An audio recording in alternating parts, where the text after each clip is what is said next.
In the 19th century, the Atlantic Ocean was a vast, lawless expanse. A ship out of sight of land was entirely on its own, and the deep water served as a silent graveyard for thousands of vessels that simply vanished. On November 7, 1872, the merchant brigantine Mary Celeste departed New York Harbor, bound for Italy. It was meant to be a routine transatlantic voyage. At the helm of the vessel was Captain Benjamin Briggs, a respected veteran mariner. He was traveling with his wife, their young daughter, and a hand-picked crew of 7 experienced sailors. Nearly a month later, another ship called the Dei Gratia spotted the Mary Celeste near the Azores Islands, but something was wrong.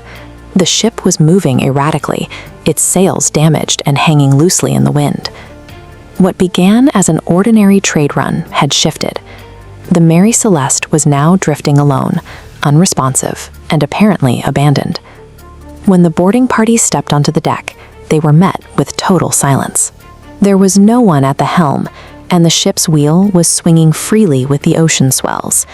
Below deck, the crew's personal belongings were exactly where they had been left. Even the captain's family quarters were undisturbed. The galley still held a massive supply of food and fresh water. Whoever had been on board had not packed for a long-term evacuation. There were no signs of a struggle. No weapons were drawn, and the hull of the ship remained dry and seaworthy. 10 people had walked away from a safe, well-stocked ship to take their chances in the middle of a hostile ocean. To understand why they left, investigators had to look at what was missing. The most glaring absence was the ship's only lifeboat. This is a nautical sextant, an instrument used to measure the angles between stars and the horizon to determine a ship's position. Captain Briggs's personal navigation equipment, including his sextant, had been removed from the cabin, confirming this was a deliberate exit rather than an accident. The daily logbook entries ceased abruptly on November 24th, 10 days before the ship was found, leaving the final hours of the voyage a blank.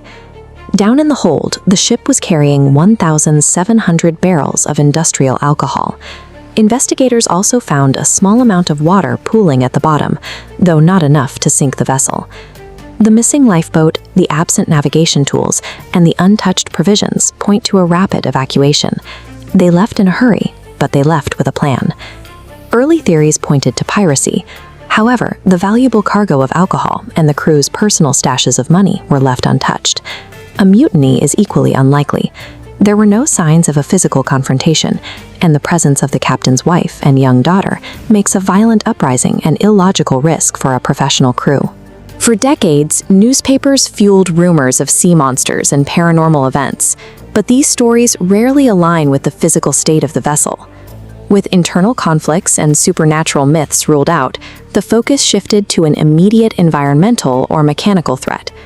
Modern historians believe several barrels of alcohol leaked, filling lower compartments with combustible fumes, risking explosion. Fearing detonation, Captain Briggs ordered everyone into the lifeboat to wait at a secure distance while the vapors cleared. The crew didn't intend to leave permanently. They stayed in the lifeboat tied to the Mary Celeste by a heavy tow line, ensuring they wouldn't be left behind once the danger passed. Then a sudden squall hit. The empty ship's massive sails caught the wind, causing the vessel to lurch forward and snapping the lifeboat's hemp tow line. A rational decision to protect the crew from an explosion became the mechanism that stranded them. They watched their only means of survival sail away. Despite intensive searches, no trace of the lifeboat, the crew, or the Briggs family was ever found. The total absence of survivors allowed the Mary Celeste to drift into folklore, becoming history's most famous ghost ship. It remains a reminder of how quickly 10 lives can be lost to the ocean's vastness. In 19th century travel, the line between safety and disaster was thin, often depending on the strength of a single rope. The broken tow line provides a logical end to the case, but without a single survivor to confirm it, the Mary Celeste remains an open question. What do you think happened to the crew? Comment below.